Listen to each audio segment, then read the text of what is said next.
Halo semuanya, kali ini kita bakal bahas konsep fisika tentang termodinamika. Di video sebelumnya, kita udah sempet ngebahas terkait suhu dan kalor gitu. Dimana contoh kasusnya adalah kopi panas. Nah, secara general, suhu dan kalor tersebut merupakan bagian dari konsep yang namanya termodinamika. Atau kalau kita jelaskan ulang, yaitu konsep fisika yang ngejelasin tentang energi panas dan segala bentuk transformasinya. Contoh lainnya adalah kereta uap ini nih. Kita tahu ya bahwa kereta uap ini itu tuh digerakkan oleh adanya uap. Emang mekanismenya gimana sih? Kok bisa bergerak? Jadi gini, yang pertama sistem kita panaskan. Dalam hal ini, sistem yang kita ukur adalah air yang ada di tungku pembakaran. Kita panaskan nih. Fungsinya untuk memperoleh uap. Uap ini kita akan gunakan untuk menggerakkan piston. Emang buktinya apa nih kalau ada uap yang dihasilkan dari pembakaran? Buktinya kalian bisa lihat nih adanya uap air di bagian bawah ini nih yang dibuang ke lingkungan.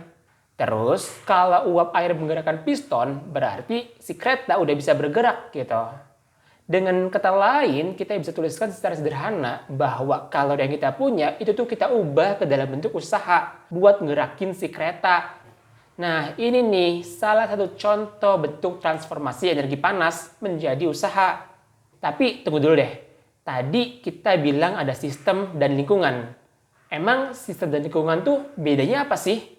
Oke, jadi gini detailnya. Kita akan membedakan antara sistem, lingkungan, dan juga semesta nih. Yang pertama yaitu sistem. Sistem merupakan objek yang sedang kita teliti atau difokuskan.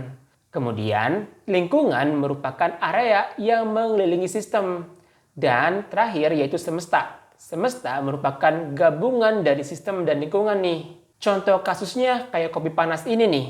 Di sini kita meninjau kopi panas. Berarti sistemnya adalah si kopi.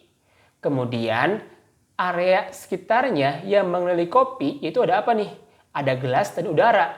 Berarti gelas dan udara merupakan bagian dari lingkungan. Dan semesta merupakan gabungan dari sistem dan lingkungan, yaitu kopi, gelas, dan udara gitu. Itu semua merupakan bagian dari semesta. Gimana? Sampai sini kira-kira udah mulai paham belum terkait perbedaan antara sistem, lingkungan, dan juga semesta? Kalau udah paham, yuk lanjut ke materi berikutnya nih. Yaitu kita akan bahas terkait berbagai macam jenis sistem.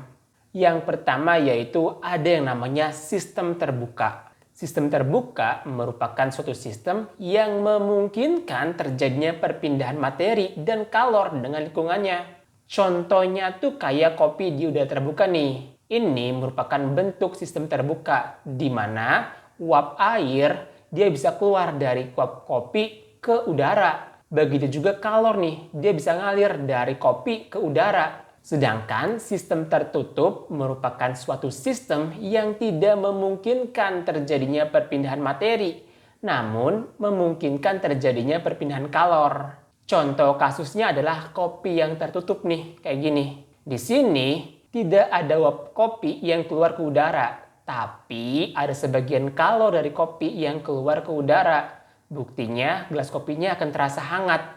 Kemudian yang ketiga yaitu adalah sistem terisolasi, yaitu suatu sistem yang tidak memungkinkan terjadinya perpindahan materi dan juga kalor. Contoh kasusnya adalah kopi di dalam termos.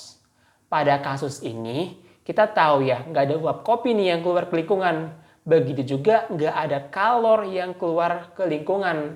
Oke, gimana? Sampai sini kira-kira udah mulai paham belum terkait jenis-jenis sistemnya? Kalau udah paham, coba yuk kita bahas satu soal. Perhatikan pernyataan di bawah ini. Andi memasak mie rebus menggunakan panci tertutup. Nah, sistem yang digunakan Andi adalah sistem apa nih? Terbuka, tertutup, atau terisolasi? Oke, pertama yang perlu kita garis bawahi adalah di sini ada kata memasak dan juga ada kata panci tertutup. Nah, kalau kita memasak artinya ada kalor dari lingkungan yang masuk ke sistem gitu. Dimana sistem yang kita tinjau adalah mie rebus kan? Oke, kemudian yang kedua adalah gini nih, panci tertutup. Panci tertutup itu tuh Emang sih nggak ada perpindahan materi gitu ya antara uap air ke lingkungan. Tapi di sini ada sebagian kalor dari lingkungan masuk ke sistem. Berarti sistem yang kita tinjau adalah sistem tertutup. Oke, jadi kurang lebih itu ya pembahasan terkait termodinamika. Nah, di video berikutnya kalian akan bahas detailnya terkait termodinamika 1 dan termodinamika 2 nih. Oke deh, mungkin cukup sekian dulu pembahasan kali ini. Sampai jumpa di pembahasan selanjutnya. Dadah!